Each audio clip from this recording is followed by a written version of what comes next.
What's good? Well, the thing that came to mind when I was thinking about that question was to say you. Like that's the very first thing that came to mind. And it means you, Amanda, but it also really, I was thinking whoever is listening. So whoever's here, whoever's listening later, whoever hears about this. And I actually get a lot of emotion coming up as I say this because I really want you to know it. You, you're what's good. Like you, as you are in this moment, already good enough. Um, and I think I've been finding that's a core piece of my own work, in myself.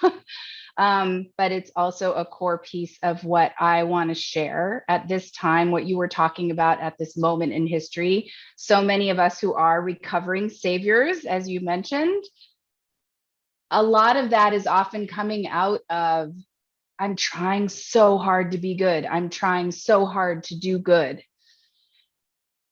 And I won't keep going on and on about this, but I just want to start with that. You're what's good, whoever you are already. Yeah. And usually when someone says something like that with so much energy behind it, it's because they have walked the path.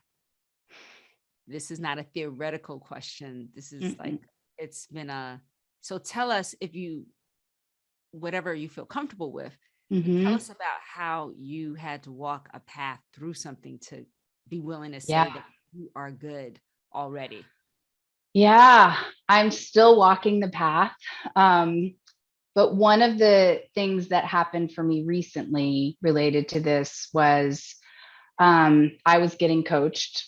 Coaches, we tend to like to get coached ourselves. And so I was getting coached by a colleague, and I forget what specific situation we were working with, but I remember that I could feel that I had like a surface motivation, but that my underneath motivation was trying so hard to be good.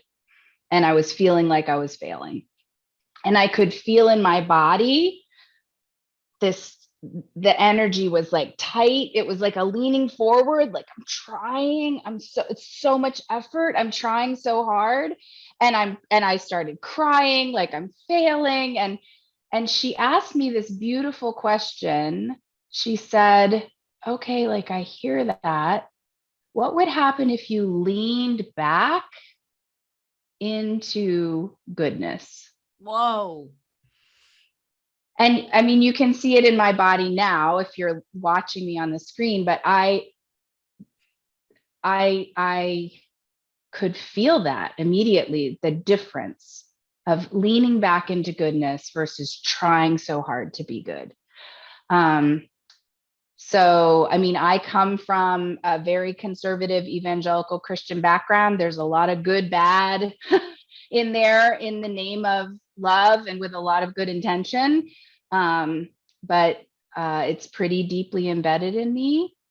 But that's one place where I really felt the difference of that and felt how the same action would be so different if I were leaning back into goodness, not needing to prove my goodness. So I don't know how that comes across as I'm sharing it, but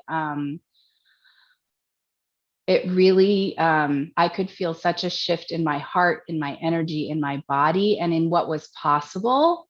And it was actually, and it connects with, I know we're going to talk about the book later, but the book that I wrote with a bunch of collaborators is called Feel Better, Do Better. And that's really like, it was this felt experience of, oh my goodness, there's this teaching we get that you have to, if you screwed up, if you did something wrong, you have to feel worse. You have to beat yourself up about it. You have to feel worse about it. And that will somehow make you do better. But I keep experiencing over and over again that it's actually resting into, I'm already loved, I'm already good. That gives me increased capacity to do things that actually help. It sounds backwards, but it just happens over and over and over again. I'm more courageous in conversations about racial justice when I'm not trying to prove that I'm the good white person. When my energy is settled and I'm able to listen and do what we talk about in racial justice from the heart, check in with my wise self, listen, and pull up an action from that space. It's just completely different.